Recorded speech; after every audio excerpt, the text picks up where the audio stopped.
Fakta status baru Margaret McGowan, sang ibu angkat Angeline sebagai tersangka, sontak tidak hanya mendulang kejutan, tapi juga menyorot teka-teki tentang siapa sebenarnya sosok seorang Margaret McGowan.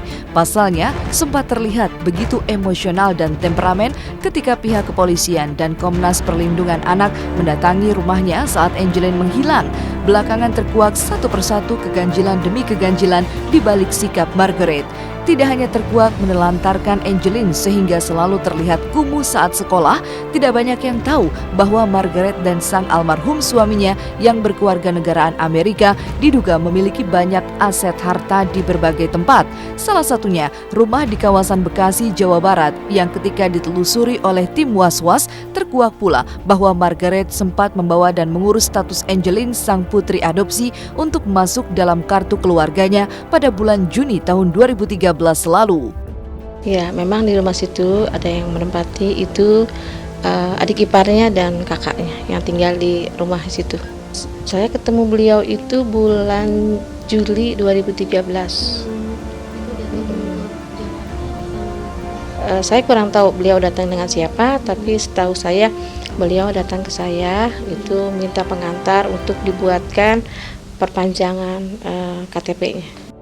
Uniknya, firasat akan keanehan sikap Margaret sang ibu angkat Angeline sempat pula dirasakan oleh aktivis pemerhati anak Aris Merdeka Sirait ketika mengunjungi langsung kediaman Margaret di kawasan Sanur, Bali saat Angeline menghilang pada bulan Mei lalu. Sikap Margaret yang mendadak temperamen dan mampu menyebut kata membunuh kala itu sontak menggulirkan tanda tanya besar. Kejanggalan pun kian menusuk ketika tim psikiater Pusat Pelayanan Terpadu Pemberdayaan Perempuan dan Anak merujuk bahwa kondisi kejiwaan Margaret cenderung mengarah kepada psikopat. Pertanyaan kedua wartawan dibilang, "Loh Pak, kalau misalnya ada unsur penelantaran ini kasusnya Angeline bagaimana Pak?" Kan begitu ngomong wartawan. Saya jawab spontan, kalau unsurnya terpenuhi, artinya bahwa definisi penelantaran, melanggar hukum dan sebagainya, bisa dicabut hak kuasa asuhnya. Saya bilang gitu kan. Ibu Margaret marah, makin marah, berteriak. Dia sambil berlalu meninggalkan saya waktu interview itu.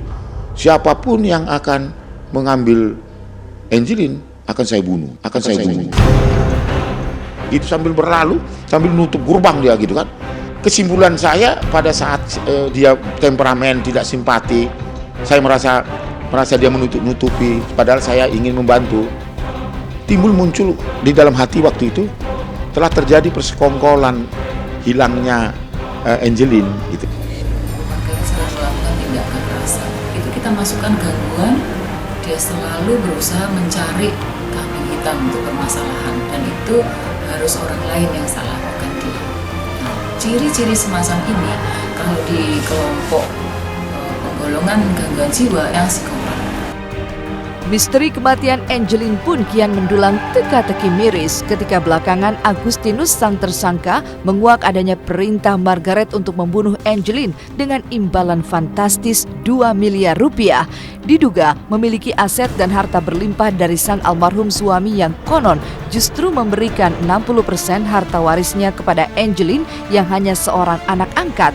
Mungkinkah Margaret yang diduga psikopat tega dan gelap mata menyusun konspirasi untuk menghilangkan nyawa Angeline? Ini saya dengar juga dari pihak penyidik ini berubah-ubah pengakuannya. Tadi dia katakan bahwa saya disuruh oleh Margaret gitu ya, segala macam gitu ya. Disuruh gimana? Disuruh untuk melakukan itu. Ada imbalan itu? Katanya seperti itu gitu ya. Tapi kan ada, dia mengatakan ada imbalan. Berapa? Dia tadi menyebut kata 2 miliar gitu ya. Dan akan diberikan pada tanggal 25 katanya. Tetapi kan itu kan pengakuan dia.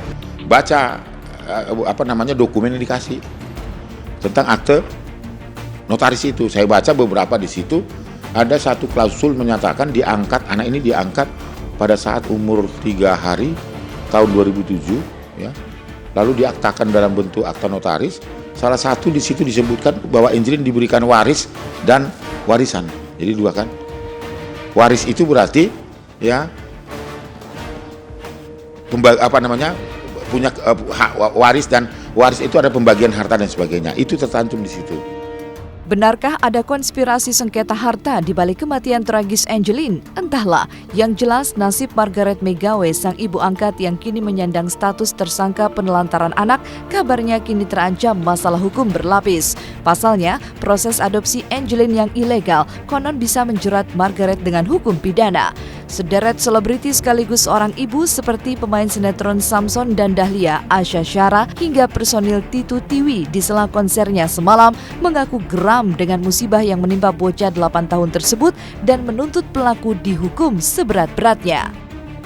Apa yang dilakukan oleh Ibu Margaret dengan akta notarisnya dengan mencantumkan baru nanti umur 18 tahun boleh mengetahui orang tuanya, bahkan orang tua boleh mengunjungi tetapi tidak boleh mengaku sebagai orang tuanya, itu adalah ilegal, sudah pelanggaran hukum.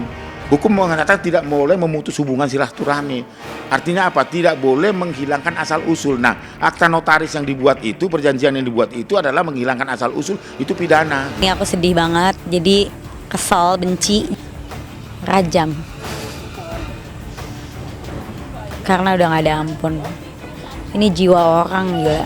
Maksudnya ini masa depan anak gitu. Anak yang masa depannya masih panjang gitu. Lo hancurin gitu aja gitu. Kalau saya sebagai ibu saya benci banget gitu. Maksudnya ya Allah ya Fat, mudah-mudahan gak terjadi. Tapi benar-benar gak bisa dihukum 10-20 tahun tuh gak bisa. Aduh apa ya, kesel aku kayak kita yang kesel gitu ngeliatnya. Yang katanya sampai memperkosa ya, itu kayak biadab banget sih buat aku. Jadi mendingan gak usah ada di muka bumi. Ya untuk Angeline ya mudah-mudahan arwahnya diterima, segala kebaikannya diterima, dan akan menjadi bidadari kecil, malaikat kecil di sana. Terus ya mudah-mudahan untuk kasus ini cepat terselesaikan, dan ternyata memang bukti Allah atau Tuhan memang sayang itu ya dilatihkan cepat gitu. Jadi dan mudah-mudahan sih hasilnya juga bisa setimpal dengan apa yang mereka perbuat, itu aja.